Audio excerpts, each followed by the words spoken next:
Yesterday courier private limited. Domestic international cargo உங்கள் இல்லம் தேடி வந்து கொரியர் புக்கிங் டெலிவரி செய்து தரப்படும்.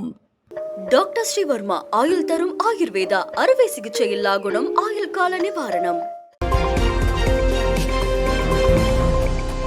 அகமதாபாத் அசம்பாவிதத்தால் நாடே சோகத்தில் ஆழ்ந்துள்ள நிலையில் நிலைமையை ஆய்வு செய்ய பிரதமர் நரேந்திர மோடி இன்று அகமதாபாத் செல்கிறார். விபத்துக்குள்ளான விமானத்தில் பயணிகள், ஊழியர்கள் என 241 பேர் பயணம் செய்தனர். அசம்பாவிதத்தில் ஒருவர் மட்டுமே உயிர் பிழைத்துள்ள நிலையில் மற்ற அனைவரும் உயிரிழந்து விட்டதாக கூறப்படுகிறது. குஜராத் முன்னாள் முதலமைச்சர் விஜய் ரூபானி உயிரிழந்தார்.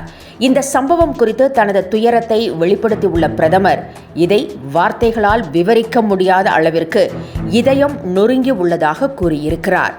மீட்பு பணியில் தீவிரமாக இறங்கி உள்ளதாகவும், களத்தில் இருக்கும் அதிகாரிகளிடம் தொடர்பில் இருந்து உதவிகள் அனைத்தையும் வழங்கி வருவதாகவும் எக்ஸ் தளத்தில் பதிவிட்டுள்ளார். அகமதாபாத்திற்கு இன்று செல்லும் பிரதமர் நிலைமையை நேரில் ஆய்வு செய்கிறார். 2026 கூட்டணி ஆட்சி என்று அமித்ஷா கூறியது அதிமுகவினரை ஏற்கனவே கடும் கோபத்தில் ஆழ்த்தியுள்ள நிலையில் அண்ணாமலை ஒருபடி மேலே போய் 2026 பாஜக ஆட்சி அமையும் என்று கூறியுள்ளார். இது அதிமுகவினரை மேலும் கோபப்படுத்தி உள்ளது. அதிமுகவுடன் கூட்டணி வைத்து சட்டப்பேரவை தேர்தலுக்காக பாஜக களப்பணியாற்றி வருகிறது. இந்நிலையில் 2026 கூட்டணி ஆட்சி என பாஜக பேசி வருவது அதிமுகவினரை கடும் அதிருப்தியில் ஆழ்த்தியிருக்கிறது. இந்த பிரச்சினை ஒரு பக்கம் சென்று கொண்டிருக்கும் வேளையில் 78 தொகுதிகளை கேட்க வேண்டும் என பிரதமருக்கு அண்ணாமலை கடிதம் எழுதியிருந்தார். இப்போது அதற்கு ஒருபடி மேலே போய் 2026 பாஜக ஆட்சி அமைக்கும் என அண்ணாமலை கூறியுள்ளார். அதே வேளையில் தலைமைக்கு கட்டுப்படுவேன் என்றும் அவர் தெரிவித்திருக்கிறார். மேட்டூர் அணை திறக்கப்பட்ட பிறகும் குறுவை தொகுப்பு அறிவிக்காதது ஏன் என அன்புமணி கேள்வி எழுப்பியுள்ளார். இது தொடர்பாக அவர் வெளியிட்டுள்ள அறிக்கையில், காவிரி பாசன மாவட்டங்களில் குறுவை சாகுபடிக்காக மேட்டூர் அணையிலிருந்து தண்ணீர் திறக்கப்பட்ட நிலையில் குறுவை தொகுப்பு திட்டம் இதுவரை அறிவிக்கப்படவில்லை என விமர்சித்திருக்கிறார். நெல்லுக்கு முதலமைச்சர் அறிவித்துள்ள கொள்முதல் விலையும் உழவர்களுக்கு ஏமாற்றம் அளிப்பதாக உள்ளது என்றும், உழவர்களின் நலனுக்காக எதையும் செய்யாமல் துரோகம் செய்வதை மட்டுமே தமிழக அரசு தொழிலாக கொண்டிருப்பதாகவும் அன்புமணி கண்டனம் தெரிவித்திருக்கிறார். பாசனத்திற்கு தண்ணீர் திறக்கப்படுவதற்கு முன்பாகவே காவிரி பாசன மாவட்ட விவசாயிகள் தயாராக வேண்டும். விதை விதைப்பது, நாற்றங்காலை தயார் செய்வது போன்ற பணிகளை உழவர்கள் மேற்கொள்ள வேண்டும் என்றும், அதற்கு தேவையான விதை, உரங்களை மானிய விலையில் வழங்குவதுதான் குறுவை தொகுப்பு திட்டம் என குறிப்பிட்டுள்ள அன்புமணி, அதை இன்னமும் வழங்காமல் திமுக உழவர்கள் மீது அக்கறை இல்லாமல் இருப்பதாக குற்றம் சாட்டியுள்ளார். தவேக தலைவர் விஜய் மாணவிகளை கட்டிப்பிடிக்கும் பழக்கத்தை நிறுத்திக் கொள்ள வேண்டும் என தமிழக வாழ்வுரிமை கட்சி தலைவர் வேல்முருகன் எச்சரித்திருக்கிறார். இதை என் தமிழ் சமூகம் அனுமதிக்குமா?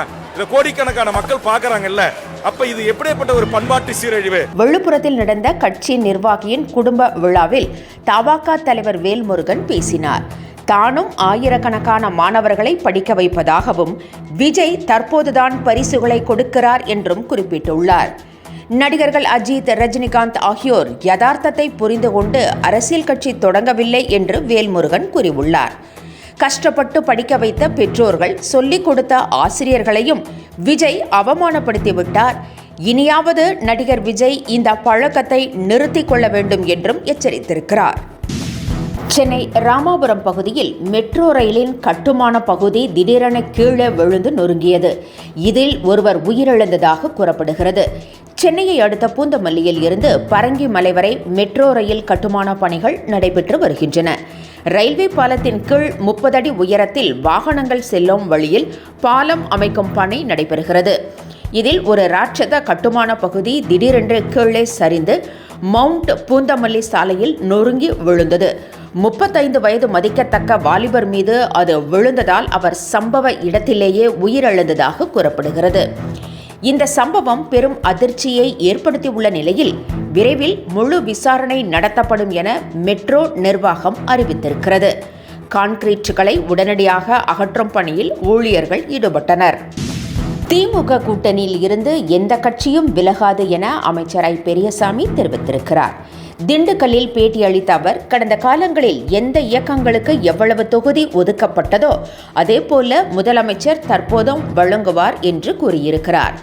திமுக கூட்டணியில் இருந்து முக்கிய கட்சிகள் விலக உள்ளதாக எல். முருகன் உள்ளிட்ட பாஜக தலைவர்கள் கூறி வருகின்றனர்.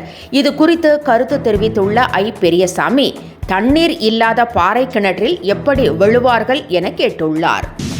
திருஞான சம்பந்தர் குரு பூஜையில் 233வது மதுரை ஆதீனம் ஆகம விதிகளை பின்பற்றவில்லை என்று இந்து மக்கள் கட்சி குற்றம் சாட்டியுள்ளது. குறிப்பாக மதுரை மீனாட்சி அம்மன் கோவில் அர்ச்சகர்கள் அழைத்தும் தாமதமாக வந்ததால் ஆதீனத்திற்காக சாமியே காத்திருக்கும் நிலை ஏற்பட்டதாகவும் இந்து மக்கள் கட்சி கூறியிருக்கிறது. எனவே அவரை ஆதீன பொறுப்பிலிருந்து விடுவிக்க வேண்டும் என்றும் அந்த கட்சி வலியுறுத்தியுள்ளது. முதலமைச்சரும் திமுக தலைவருமான மு.க. ஸ்டாலின் இன்று சென்னை அண்ணா அறிவாலயத்தில் 3 தொகுதி திமுக நிர்வாகிகளை சந்திக்கிறார். உடன்பிறப்பே வா என்ற தலைப்பில் சிதம்பரம், விழுப்புரம், உசிலம்பட்டி தொகுதிகளின் நிர்வாகிகளுடன் 2026 சட்டப்பேரவை தேர்தல் குறித்து அவர் ஆலோசனை நடத்துகிறார். இந்த ஆலோசனை 1-to-1 நடைபெறும் என கூறப்படுகிறது.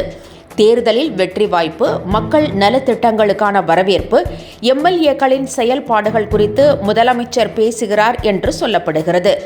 இந்த நிகழ்வு வரும் தேர்தலுக்கு திமுகவிற்கு முக்கியமான அடித்தளமாக இருக்கும் என அக்கட்சியினர் கூறுகின்றனர். பல்வேறு மாவட்டங்களில் இன்று முதல் 5 நாட்களுக்கு மிக கனமழை எச்சரிக்கை விடுக்கப்பட்டுள்ளது. இன்று கோவை, நீலகிரி, தென்காசியில் மிக கனமழையும், நெல்லை, தேனி, குமரியில் கனமழையும் பெய்ய வாய்ப்பிருப்பதாக வானிலை ஆய்வு மையம் தெரிவித்திருக்கிறது. நாளை நீலகிரியில் அதிக கனமழையும், கோவை, நெல்லை, தென்காசி, குமரி மாவட்டங்களில் மிக கனமழையும், தேனி, திண்டுக்கல்லில் கனமழையும் பெய்யக்கூடும் என தெரிவிக்கப்பட்டுள்ளது. குபேரா திரைப்படத்தின் கதை இணையத்தில் லீக் ஆனதாக வெளியாகியுள்ள செய்தி திரையுலகில் பரபரப்பை ஏற்படுத்தியிருக்கிறது. தனுஷ் நடிப்பில் உருவாகியுள்ள குபேரா படம் அடுத்த வாரம் வெளியாகிறது. இதில் நாகார்ஜுனா கருப்பு பணத்தை மீட்க தனுஷ் உட்பட பிச்சைக்காரர்களை போலி பணக்காரர்களாக மாற்றி ஸ்விஸ் கணக்குகளை திறக்க வைக்கிறார். ஆனால் தனுஷ் குருவான நாகார்ஜுனாவை மிஞ்சி விடுகிறார். அப்போது இருவருக்கும் இடையே ஏற்படும் மோதலே குபேராவின் கதையாம். ST courier private limited domestic international cargo உங்கள் இல்லம் தேடி வந்து கொரியர் புக்கிங் டெலிவரி செய்து தரப்படும். டாக்டர் ஸ்ரீவர்மா ஆயுள் தரும் ஆயுர்வேதா அறுவை சிகிச்சை இல்லா குணம், ஆயுள் கால நிவாரணம். என்றும் உங்களுடன் மை இந்தியா. முக்கிய செய்திகளை உடனுக்குடன் தெரிந்து கொள்ள சப்ஸ்கிரைப் பண்ணுங்க, பெல் பட்டனை பிரஸ் பண்ணுங்க. என்றும் உங்களுடன் மை இந்தியா.